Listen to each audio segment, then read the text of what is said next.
Hello, welcome back to Beyond the Veil background information. We're doing a creature profile. We're still on the sea monsters at the moment. I am suffering from tonsillitis at the moment, so my voice is going to go croaky, and I might even lose my voice at random parts or sound a bit bleh. So I do apologise if I'm too quiet on this or whatever. But as usual with the videos, I give you a quote from where one of them is mentioned, then I give you the background information I have for them.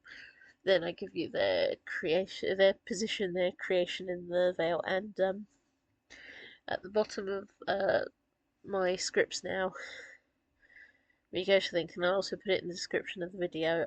I will give the links to my sources so that you can see my sources. So yeah, but we're talking about Hippocampi and Icthyocentaurs today. So let's get into it. There are some weird things in the sea. I almost don't want to travel on a boat when you think a random herd of hippocampi can suddenly stampede and smash your boat up. Isn't there a way to warn them off? Quote from the Hydra's breath. So, still amongst the sea creatures, we're talking about the creatures that are certainly more animal than they are human. In fact, these species do not always have a human appearance or guise to live within, and thus instead stay in their bestial form, and within the veil they live exclusively within the waters of the veil.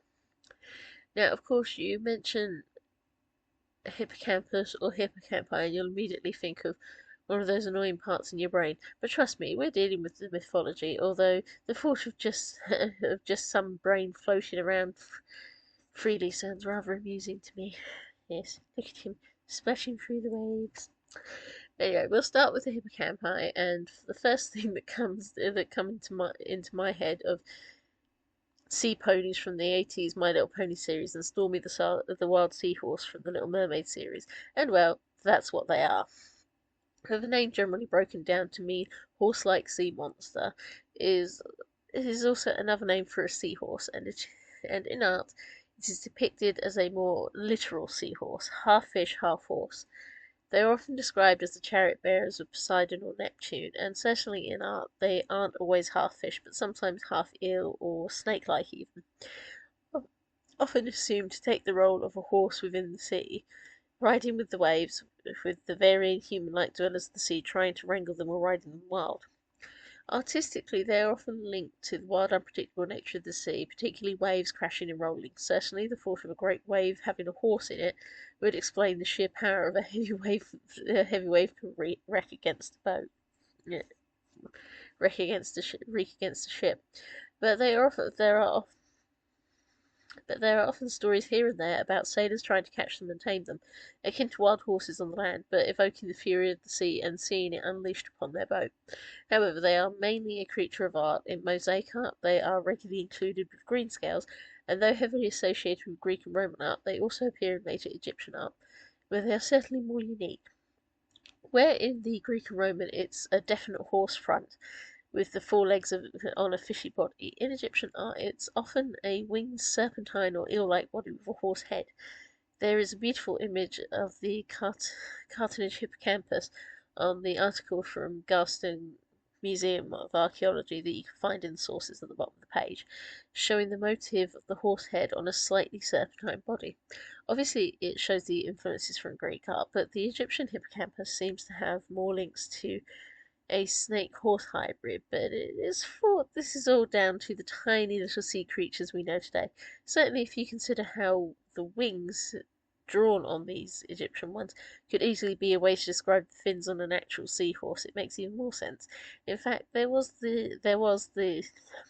assumptions that the seahorse we see today is just the juvenile form of a hippocampus, and certainly all recent media working around hippocampi love to link them to the creature, and well, I do too. Of course, it was taken to be a heraldic animal in the Middle Ages, but also curiously, a Pictish stone carvings are thought to relate to Roman seahorse creatures in Scotland, but many believe these carvings aren't actually related to the Kelpie, but certainly it is probably all inspired by the adorable little fish.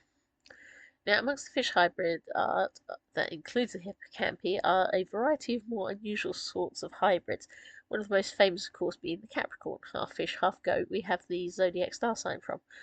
bull-headed or half-bull creatures, as well as leopard fish and lionfish. No doubt this might be due to other sea creatures, or perhaps just fitting a theme that what must be on the land must also be in the water, and this leads us into the Icthyocentaurs. The Icthyocentaur is a bit of an awkward sort of art motif. Sometimes this is a type of triton and basically translating to fish centaur, and is not a word used in the Greek text, but actually a 12th century title given by Ioannis Zizis. Oh, sorry, I can't pronounce that properly. They're a bit of a complicated mess when it comes to art, because some of them have four legs, some of them are closer to part lobster and part man, and the general theme is that the upper torso of a man sits on the forelegs of a horse and then into a fishtail.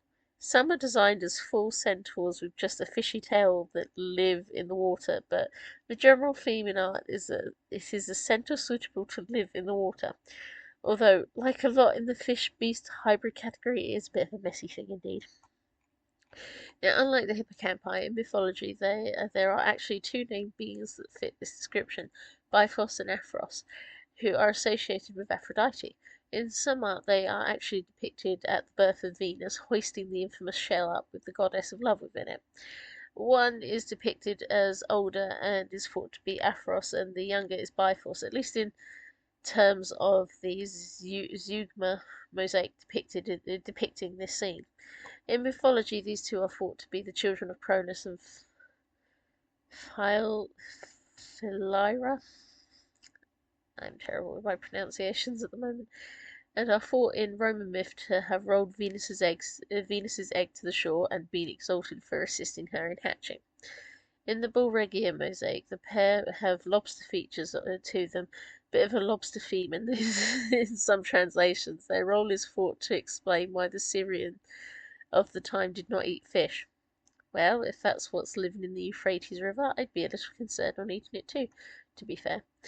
Uh, it has these two included in a variety of different events, including the beauty contest of Cassiopeia against the Nereids. So they are a curious pair indeed, and though there are a few others mentioned, Aphros is the only one of the pair whose name appears in more than one place.